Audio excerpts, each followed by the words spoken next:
नमस्कार, आप देख रहे हैं इंडिया टीवी में हूं पिनासियागी। शाम के 4 बज चुके हैं। इस वक्त की बड़ी खबर, अगर पूरे देश में चर्चा का विषय है कि बंगाल में सत्ता बदली लेकिन रक्त रंजित राजनीति बदस्तूर जारी है। सियासत का खूनी खेल बदस्तूर जारी है। बीजेपी की बंपर जीत के बाद बंगाल में पहली बड़ी पॉलिटिकल किलिंग ने पूरे राज्य में सनसनी फैला दी है और सवाल उठ रहा है कि क्या शुवेंदु अधिकारी टारगेट पर थे, क्योंकि इस बार कोई छोटा मोटा नेता नहीं बल्कि बंगाल की सत्ता की नई तस्वीर के सबसे ताकतवर चेहरे शुवेंदु अधिकारी के असिस्टेंट टारगेट पर थे।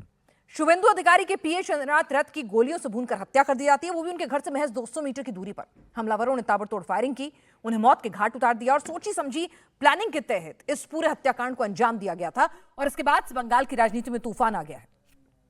शुवेंदु अधिकारी साफ कह रहे हैं कि इस हत्या की वजह से भवानीपुर में ममता की जो हत्या की वजह है वो ममता की हार हो सकती है, रिवेंज ऑफ डिफीट हो सकता है। उन्होंने ममता बनर्जी और टीएमसी पर सवाल खड़ा किया है। शपथ ग्रहण से पहले कानून व्यवस्था बिगाड़ने की साजिश का आरोप भी लगा दिया है। लेकिन अब सवाल यह है कि क्या बंगाल में सत्ता परिवर्तन के साथ ही राजनीतिक हिंसा का नया दौर शुरू हो जाएगा, और क्या शुवेंदु अधिकारी के सचिव को टारगेट करना नई सरकार को एक तरह से खुली चुनौती देना है। शुवेंदु अधिकारी ने चंद्रनाथ हत्याकांड पर बड़ा बयान दिया है। शुवेंदु ने कहा कि उन्हें चंद्रनाथ की हत्या की एक ही वजह दिखाई देती है और वो वजह है भवानीपुर में ममता के आगे उनकी जीत। इस दौरान उन्होंने यह भी कहा कि ममता और उनका भतीजा बंगाल में शांति फैलाने के लिए मीटिंग कर रहे हैं।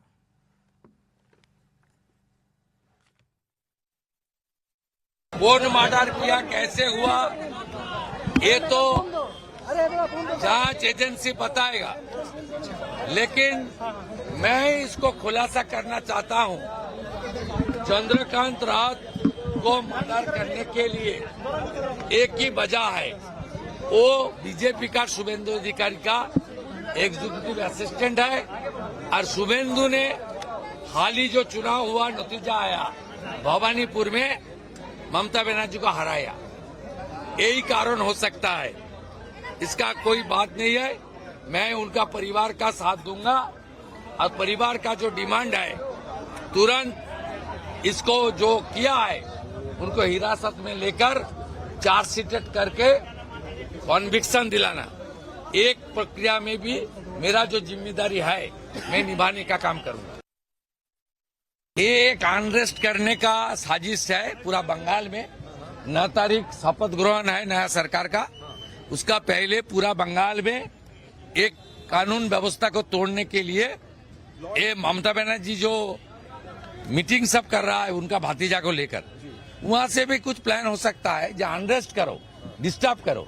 लेकिन मेरा पूरा उम्मीद है जनता जनार्दन आने वाले सरकार का साथ रहेगा और 9 तारीख का बाद धीरे धीरे गुंडा और बलात्कारी को सीधा करने का करेगा। जैसे यूपी में 2017 का बाद हालत बदल हो गया है, जैसे बिहार में 20 साल अच्छा हालत बन गया है, 20 साल पहले बहुत खराब हालत था। यहाँ भी हमारे यशस्वी प्रधानमंत्री ने बताया महाजंगल राज, तो महाजंगल राज खत्म करने के लिए बीजेपी का सरकार ओथ टेकिंग तक टाइम दे देना चाहिए, उसका बाद जो होगा अच्छा ही होगा। तो एक बार बीजेपी की सरकार सत्ता में आएगी तो उसके बाद जो कुछ होगा सही होगा, ये शुवेंदु अधिकारी कह रहे हैं और परिवार को हर संभव मदद देंगे, न्याय दिलाकर रहेंगे। हमारे साथ खास मेहमान इस वक्त जुड़ चुके हैं। श्रीदशील घोष हैं, एडिटर प्रियो बंधु मीडिया से। मोहम्मद एहताशमुल हक हैं, संगठन सचिव टीएमसी माइनॉरिटी सेल के हमारे साथ इस वक्त। साथ ही साथ हमारे साथ सब्यसाची चैटर्जी, नेता सीपीआईएम, इस वक्त जुड़े हुए हैं। अदिल हसन है, प्रवक्ता एआईएमआईएम से, और शाज़िया आलमी हमारे साथ बीजेपी की स्पोक्स पर्सन इस वक्त जुड़ने वाली हैं। सबसे पहले मैं टीएमसी नेता का ही रुख करना चाहूंगी।